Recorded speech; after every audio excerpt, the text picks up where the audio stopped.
welcome back to The Dish. As always, I'm Jalen Russell, joined again by Jalen Gray, giving you the latest from the NBA this week. Now, obviously, triple-doubles have been a major story this year in the NBA because Russell Westbrook has been on an absolute tear, 24 through his first 50 games on the season, which is fourth all-time already for most in a season. Yeah, and he's probably going to go to 40, to be honest. And then Harden's also has 14, which would be tied for 13th at this moment if he didn't get another one for most all-time in a season. So, all this to say, are triple-doubles still a special stat? Like, is that like something that people should really be that excited about? I mean, I think the reality of it is that people just aren't as excited about it. I mean, you see Russ, putting up 24 this season as well as Harden with 14. So if the trend continues, we're just going to see more and more triple-doubles as the years go on. So, I think if you look as far back as, like 2012, where Rondo, James, and Pierce led the way with 5, 4, and 3.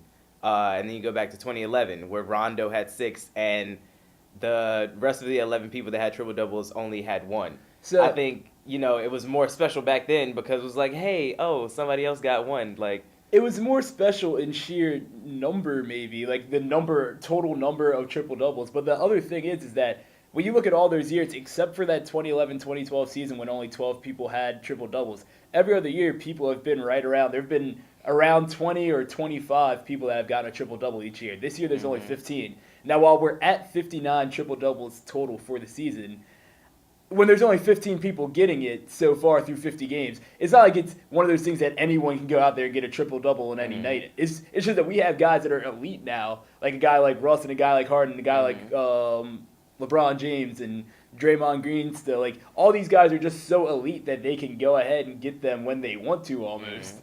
But at the same time, I don't know that you can say that it's not a special stat line anymore. Because it's not like you have a guy coming off the bench dropping a triple-double or something like that. So I would say they're still special. Malcolm Brogdon has got one. Did Joel Embiid Not yet. No, okay. But Brogdon is out there playing pretty well. Like he has a pretty nice year so far. There are young players coming up that have the capability of doing it too. That's true. So maybe we'll start seeing a few more in numbers, but I think that the total number of people getting it still makes it special. That's I guess where I fall on that. Okay. But moving on, Isaiah Thomas, IT4, has been on a tear lately, and he's been especially in the fourth quarters. He's been there. The Celtics are on a 5 or 6 game win streak right now, and he's definitely leading the way. He had a great comeback against the Raptors the other night, and they're second in the East. He also got his second All-Star Game nomination this year, following the one that he had last year. Has he solidified his spot as a top 5 point guard in the league right now? Not all time. We're not going that far, but right now.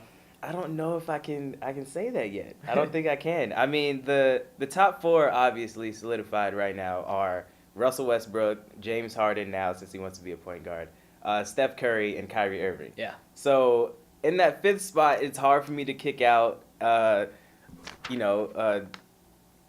consistent guy like CP3. Even John Wall now, who has the Wizards playing great, like since the start of 2017, he's averaging 23 and 10. You have a guy like Kyle Lowry, and even Damian Lillard. So what I'm gonna go with, I'm gonna go point for point on each of those guys and tell you why they don't deserve it. So CP3, one, he's hurt. You can't be a top 5 point guard right now in the league if you're out for 4 to 6 weeks during the year because you're missing such a big chunk. That's a little ridiculous.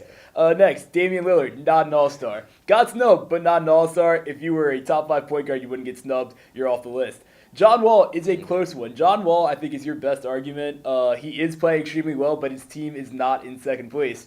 And the point guard is supposed to kind of lead your team to victory, so you're off the list, John Wall. Back in the playoff contention. That's cool and all, but they're on a 9 and they're 9-1 their last 10 games. I don't know that this is actually going to keep up, and they could slide back down that list very quickly, just as fast as they got back up.